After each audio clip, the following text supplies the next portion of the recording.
what's up YouTube and Amazon? Jefferson here with SmK Productions. And this is the iRulu SpiritBook S1 Laptop. I got this on Amazon and I want to thank iRulu for sending me this unit to review. I'll provide a link in the description box below, and when you use that link, you're supporting my channel, which helps me make it possible to make more of these reviews. And for that, I want to thank you. Alright, let me start off by saying this laptop is targeted for people that will be browsing the web, creating documents using the Microsoft Office programs, and watching movies. This laptop is not for gaming, video editing, or graphic designing. However, surprisingly, this is capable of opening and editing a few Adobe Illustrator files, which I never thought it would handle it that well. It does take a while to open Illustrator, but once it's open, you're able to edit your files pretty smoothly.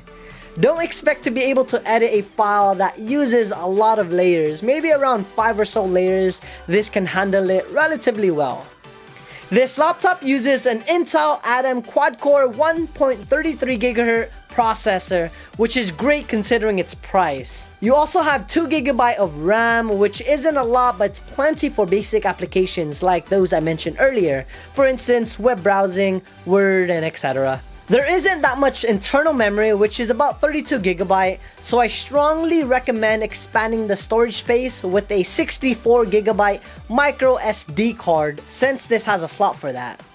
This should expand your memory to about 96 GB. However, since the operating system and a few drivers and applications are pre-installed, you'll only have about 28 GB of the usable storage from the 32 GB initial memory.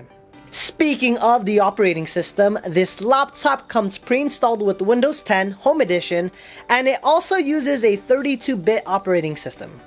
I'm not a huge fan of the Windows 10 trackpad gestures. Honestly, they just annoy me and get in the way. I tried to figure out how to disable them on this laptop, but I wasn't able to figure out how. Since I'm talking about gestures, might as well show you the ones I know so you can optimize your Windows 10 experience. When you slide your finger from the left side inward to the center, this will open your multitasking bar. If you use 3 fingers and slide them up, this will also activate the gesture. Personally, I prefer just pressing on the Alt and Tab button to switch between the apps.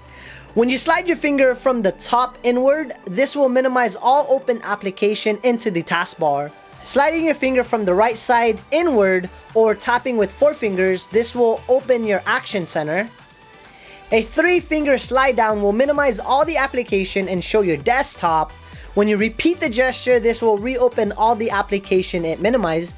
The peripherals are minimal on this laptop. On the left side, there's a DC connector to charge your laptop, a USB port, and sadly, this uses an older USB 2.0 port. So all your USB 3.0 hard drives will not benefit with this laptop, and a mini HDMI port. On the right side, you'll find another USB 2.0 port, a headphone jack, and a micro SD card slot to expand your memory. This laptop also features a built-in 802.11b, G, and N Wi-Fi, Bluetooth 4.0, dual microphones, a 0.3 megapixel camera. Honestly, it's nice to have one for Skype calls, but it's not the greatest. This is how it looks like. And it comes with built-in speakers. Honestly, the speakers are not that great, so you either have to plug in an external speaker or connect it via Bluetooth. Listen to how it sounds like.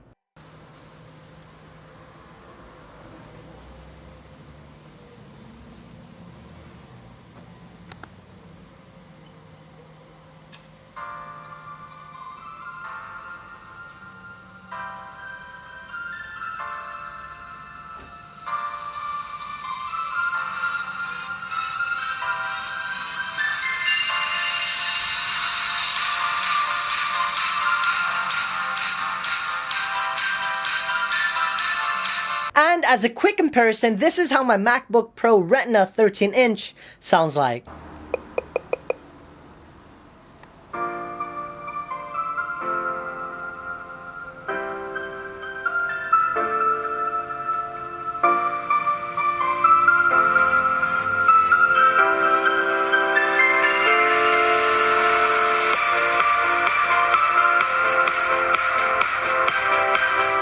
This is a 14.1-inch laptop with a screen resolution of 1366 by 768.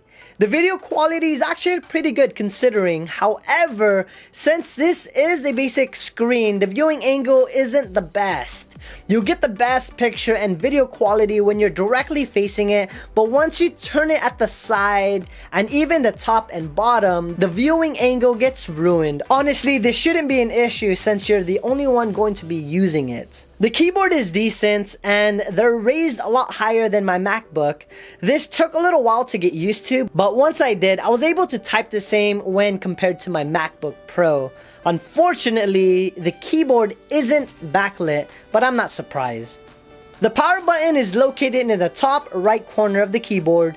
This layout is similar to my MacBook Pro, and as a safety precaution, to shut down or even turn on the laptop, you must hold down the power button for about 3 seconds. Everything is constructed out of plastic and feels to be built really well. The lid has an interesting hinge. When you close it, it seems like it clasps shut about a quarter way down, which gives you a peace of mind knowing that it's closed. I would recommend using 2 hands when opening the lid because of that hinge, but if you wanted to, you're able to open it with 1 finger. It might take a little effort though. Overall, I would recommend this laptop. When you look at the specs, the price, and what you'll be using it for, it's a great laptop to do your average everyday needs. That's pretty much it when it comes to this 14-inch laptop. If you have any questions or comment, be sure to leave them in the comment box below and I'll try my best to answer any questions you may have. If you like this video or if you just found it helpful, give it a thumbs up. It helps out my channel a lot. And if you haven't yet, be sure to subscribe and make a lot of product reviews, vlogs, and a bunch of other content. Like always, ladies and gentlemen, have a great day. My name is Jinrel. Today I'm going to teach you how to make homemade avocado ice cream. All you need is avocados, between 4 to 6 avocados.